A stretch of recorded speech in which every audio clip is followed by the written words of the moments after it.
Hey YouTube, SlingBlade98 here. This is my first video done from a request. This video was requested by RageAge515.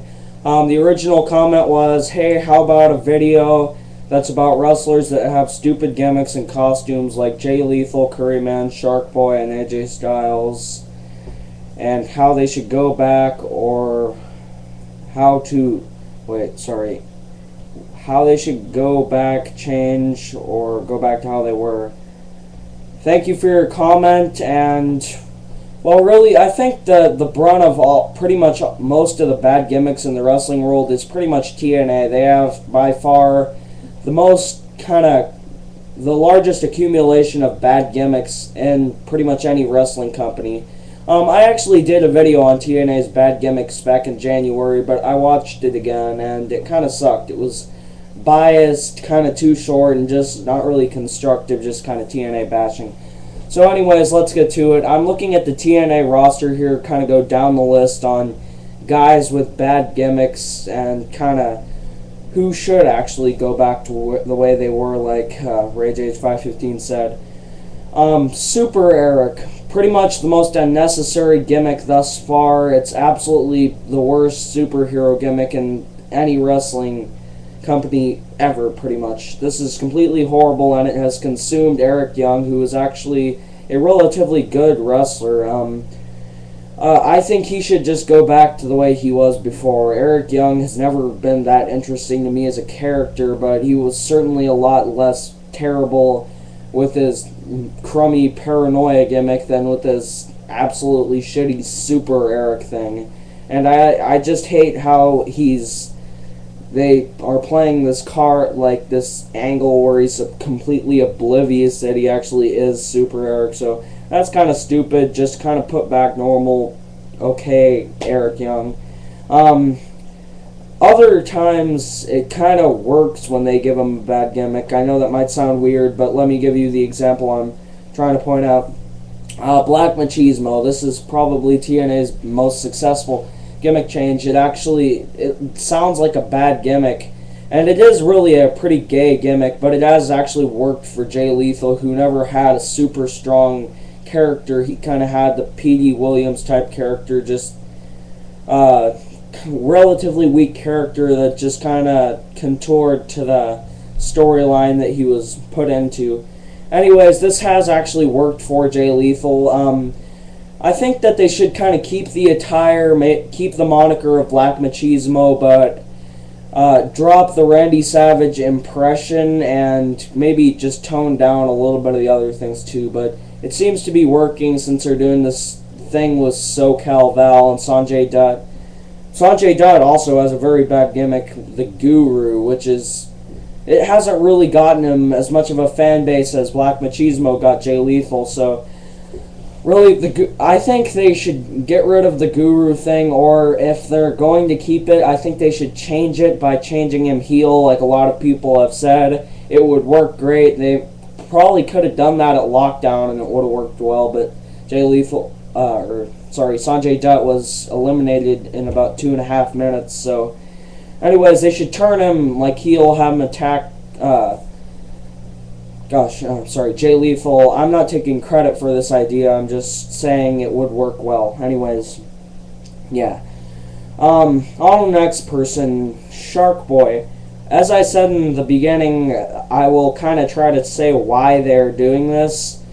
Shark Boy, as far as the Stone Cold Steve Austin thing goes, I think they're just doing it to try to get people talking about them and maybe to try to get some like former WWE fans who are now like TNA fanboys to try and kind of like tune in, maybe for like momentary comedy shock value, if you know what I mean.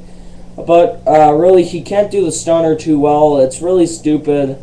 Stone Cold Shark Boy, I don't know, just completely abolish that. That's absolutely terrible.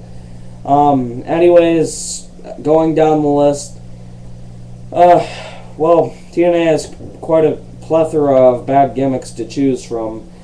Curryman, he's one of those instances where it kind of wrecks the character, but not totally.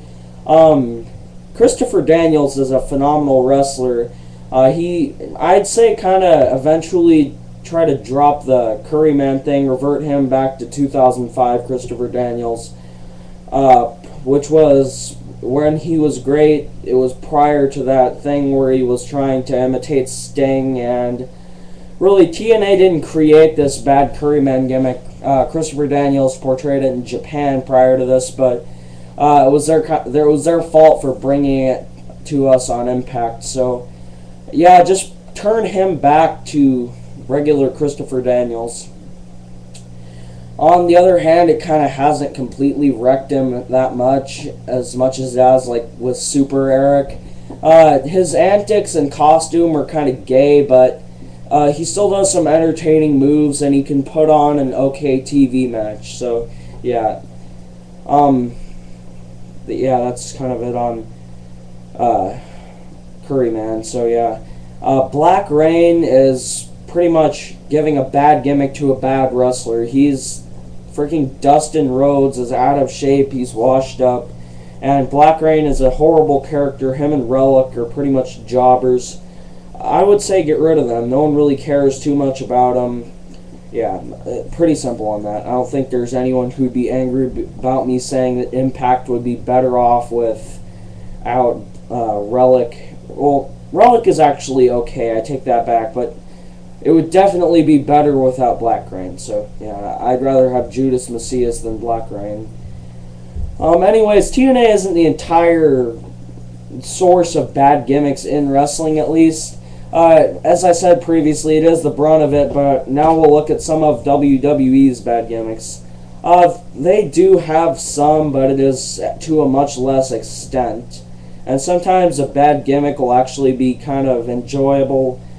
I don't know, Festus is kind of an odd gimmick, like a retarded guy who's goes psycho when the bell rings, but Festus is actually pretty entertaining. It's interesting to see him. It's fun to see him level people in the ring.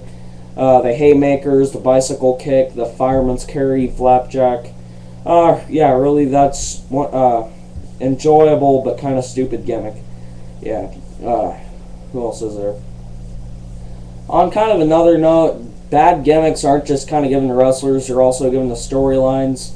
If you all remember back in the early part of 2006 when WWE was kind of milking off Eddie Guerrero's death, like all the name drops and Rey Mysterio winning the world title, they're kind of, it's not as bad because it's not someone dying, but they're kind of doing this again with the Ric Flair retirement storyline. They're kind of going a little bit too far and trying to get a little bit too much out of this with the Batista versus Shawn Michaels thing. While I am anticipating it, I think there could have been another way to spark that feud without overusing the Ric Flair angle. So yeah. Okay, who else has a really bad gimmick in WWE? Looking down the list, quite a few people. It's hard to find someone.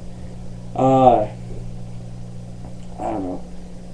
I guess WWE, if you know one, I'm sure there is one. Never mind. I don't know, but anyways, I'm sure WWE has some bad gimmicks. It's just they have such a much larger roster. Looking down the Wikipedia page, it would kind of be a droning period of my video if I just like took 5 minutes to look for a bad gimmick in there. But anyways, Great Khali, Hornswoggle, Big Daddy V.